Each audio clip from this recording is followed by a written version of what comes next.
Yo, it's your boy Vegabomber, and welcome to Vegabomber Land. Can't believe it, but 2016 is pretty much out. Almost out. So you know what that means. That means it's time for me to do my best movie list, my worst movie list, and the most anticipated films of 2017 based off of the trailers that I've seen so far. So yeah, those videos are coming. But right now, let's talk about the 10 best movies that I've seen in 2016. Now for me, when I do this top 10 or best movies, here's kind of the criteria that I use, just so that you kind of know. For me, these are only the movies that I've seen. I'm not going to put a movie on here that I haven't seen. So just movies that I've seen and that have a high rewatchability factor, because that's like the number one thing. If a movie's so good that once I walk out the theater, all I'm thinking about is buying it on Blu-ray when it comes out on Blu-ray, then that means that that movie did its job. So in that case, that means that I got invested in the story somehow. The storytelling was wonderful. The characterization was good and or believable, and the special effects didn't draw away from the regular effects in the film. So if it has any of those things and it's rewatchable, that's a Vegabomber film right there. So now, that's enough. Let's jump into it. So starting at number 10, it's the movie called Zootopia. Yes, that film that was a metaphor about people, but they used animals to kind of show how we treat each other, kind of just seeing them live in their little city and how you have all these different species trying to interact and how to engage with each other. I thought that was pretty funny. In fact, this could have been an adult film. Just when I say adult, get your mind out the gutter. I'm talking about having just regular people in it instead of live action in it, instead of just being an anime and then using animals. I think you probably could have done this with people, but no. Animals are cuter, especially bunny rabbits, like Hops, right?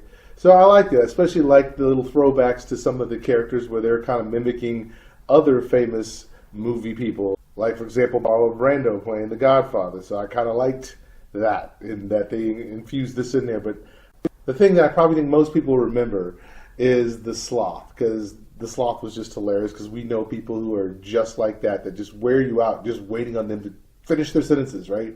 So Zootopia for me, with all of that, hits the list at number 10.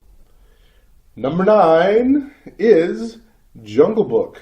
So yes, don't get too scared yet. Don't get scared off yet. Just because I seem to have a lot of kids movies here at the bottom. But I like good anime. And in this case, this was a nice blend of anime, if you will, or CGI with a live action character, the character of Mowgli. So to me as a kid, I used to love the Jungle Book. So there's no way I wasn't going to see it. And then you throw in that Jon Favreau is the director, you know, the guy who did Iron Man 1 and 2, and then, of course, Chef, and then was in Swingers. Yeah, there was no way I wasn't going to see this because I'm a big fan of John. So Jungle Book was pretty good. I think the only thing about it that I could say that I kind of didn't like as much, or the only flaw I found, was that, well, none of the characters die in the film. They all live happily ever after, despite the vicious fights that they get into, which, when you're talking about the animal kingdom, stuff's supposed to happen like that. Animals die every day. Now, I'm not trying to be dark, but again, I think there would have been some more weight to the film, even more so, if some of the characters would have at least, got injured really, really bad in some of those fights, if not even died in the fights. It would have given it more weight. But as it was, Jungle Book, loved it. And number 8 is Race, a history film. This is a film about Jesse Owens. He wins 4 gold medals back in the late 30s for America at a time where, Nazi Germany was all the deal. They were the rage, and in fact, the Americans were thinking about not even going over to those Olympics, those Winter Olympics, because of that fact.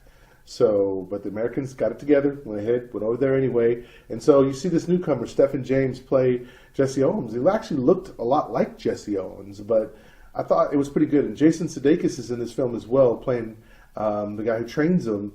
And normally he plays the comedy guy, but he played a pretty good straight role in the sense that he was just the everyday man who maybe was a little down his luck and was kind of needing somebody to come into his life that he could coach up, if you will. Seems like that's how coaches do it. They burn out and they need that young talent to come in to re-energize them. Well, you have that, plus all the historical context that goes around this movie. This is a movie that has been slept on this year. So, and I would say it's actually very, very entertaining. So if you like superhero movies, I mean, what better than a guy who wins 4 gold medals, and was practically going to die if his mother didn't save him and do an operation on his chest. it goes on to be this hero, this sports hero. So it's got all those elements to it. You'll see it and you'll like that, and you'll like the characterization. And come on, man, it's Jesse Owens. Number 7, The Conjuring 2. That's right, the first horror film and probably the only horror film on this list.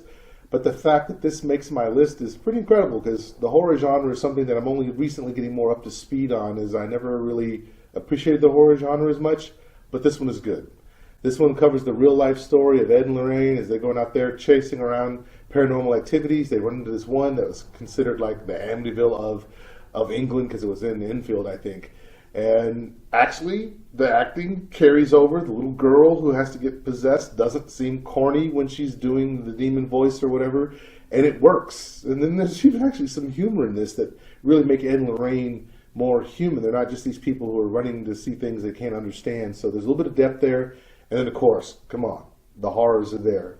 And they don't overuse jump scares at all either. In fact, I think there may have only been 1 or 2, but they were well-placed jump scares, which is a good thing.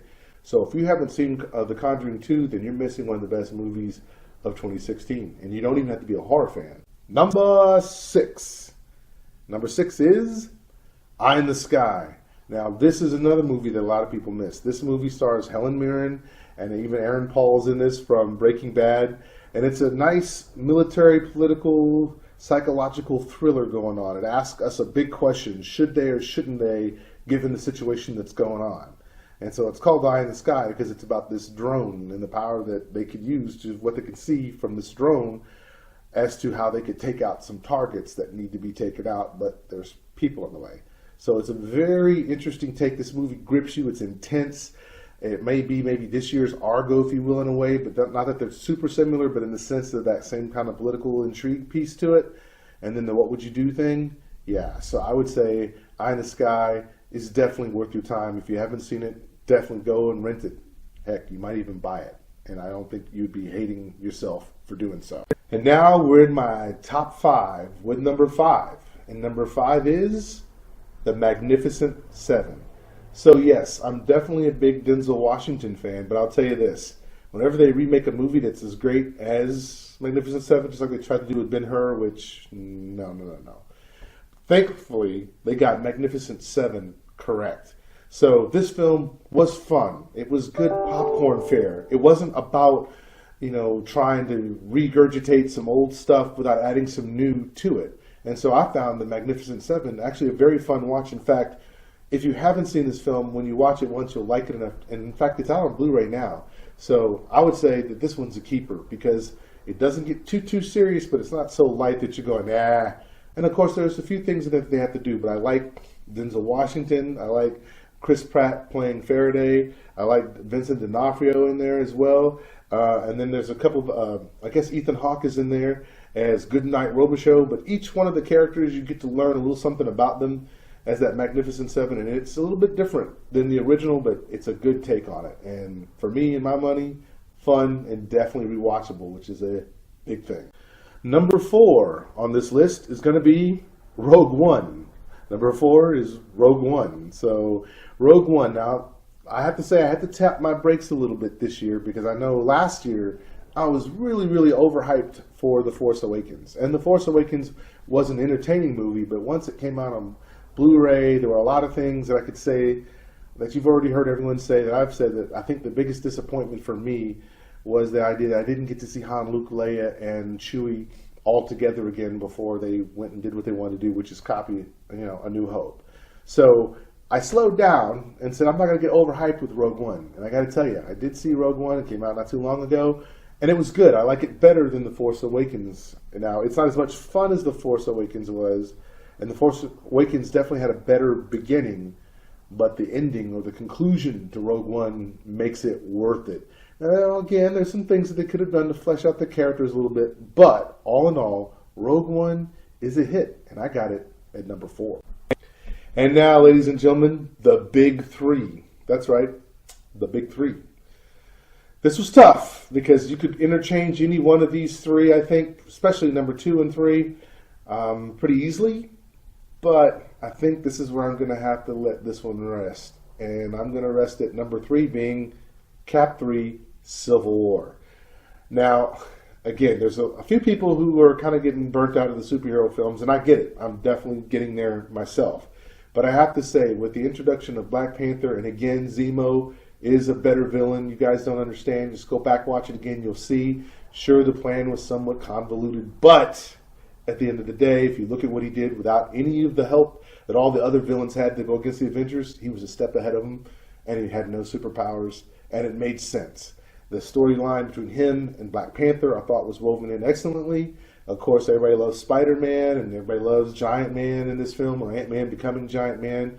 Oh, I guess spoiler alert if you haven't seen it, but what are you doing if you haven't seen it by now? That was back in, what, May when that came out? So anyway, number 3 for me, Captain America Civil War. Probably the first time that Marvel took it a little darker than most of their films. Most of their films are pretty much fun, kiddie slot type stuff. But this one, with that, you felt the vibe. You felt that there was some tension here between Tony Stark and, my goodness, between Tony Stark, Captain America, and Bucky. I mean, that was real. That whole thing that went down was nuts. And that was another thing. We hadn't seen them go this dark before in a Marvel film, but they were willing to do it. And, of course, they kept the jokes in there and all of that. And so it's Marvel. What are you going to do? And number 2, the number 2 film that I thoroughly enjoyed this year, which means I'll buy it on Blu-ray when it comes out and probably watch it several more times, is The Return of Mel Gibson with Hacksaw Ridge. Yeah, folks, I got to say it. I love good patriotic movies, but where the emphasis isn't so much on just America, but on a person being a good person, just doing the right thing in the midst of hell and blitzkrieg and bombs going off and everything else that Desmond Doss, the lead character, was dealing with in this film. So I was thoroughly enjoying this film. I was invested. I appreciated the build up to it. And then, of course, the visuals are just as intense as what you would see in Saving Private Ryan, maybe even a little bit more. But Hacksaw Ridge is worth it. It's a film you can watch several times over. And now, the number 1 film that I've seen this year, meaning it was the most exciting film, it was the most investing film, a bit of a surprise, but all in all, a film again that I could watch over and over and over again because the acting and the characterization was really good, and that film is Hell or High Water. Yes, it's kind of almost like a new Western, if you will, but it takes place in a West Texas town where people are all poor, and the only people that have money are the people that have land, but the bankers are doing everything they can to try to snag that land because, you know, they will do that sort of thing if they can profit some kind of way. And you see these 2 boys, which one of them is played by Ben Foster, who love Ben Foster, and the other one is Chris Pine. Yeah, that guy played Captain Kirk in Star Trek. Chris Pine sold me on the idea he could play poor country dirt, nothing like Captain Kirk at all, complete opposites. And then, of course, Jeff Bridges as that Texas Ranger, who's basically, Texas Rangers are like superheroes. They're like above the law in a sense, not above the law, but like they're like a notch up even from the regular trooper and the regular police officer. So great film. It's a straightforward story. It's a heist film. It's got the situation between these 2 brothers and the lawman. It's got to take them down, and it makes you have to decide, are they really the bad guys, or are these people really the bad guys? And then you just wonder, do you really want Jeff Bridges to take them down as that cool, old, veteran, wily, Texas Ranger guy who's coming in to do the detective work and figure it out? And by the way, the film also has a lot of laughs in it. Some great laughs in it, which is interesting because the movie is set in a dour tone because that's what's going on. But it does lift you in these moments. And at some moments, the sarcasm is incredible. So if you like that kind of stuff, you'll like Hell or High Water. And by the way, it's one that you would buy on DVD. In fact, I've already done so. That's right. Number 1, baby.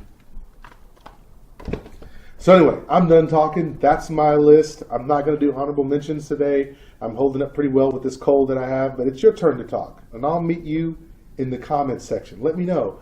What does this look like to you? Do you have some films in here? Or there's something you would put in, something you would take out? Tell me about your list and tell me why that movie is number 1 for you, or why this movie is number 2 and that sort of thing. And we'll chop it up in the comments section. Anyway, it's your boy Vegabomber, and I'm out. Oh, almost sneezed. You know what I do, right? Ball up in the air. I'm not looking. Crack! out of the park. Home run, home run, home run. Never gets old.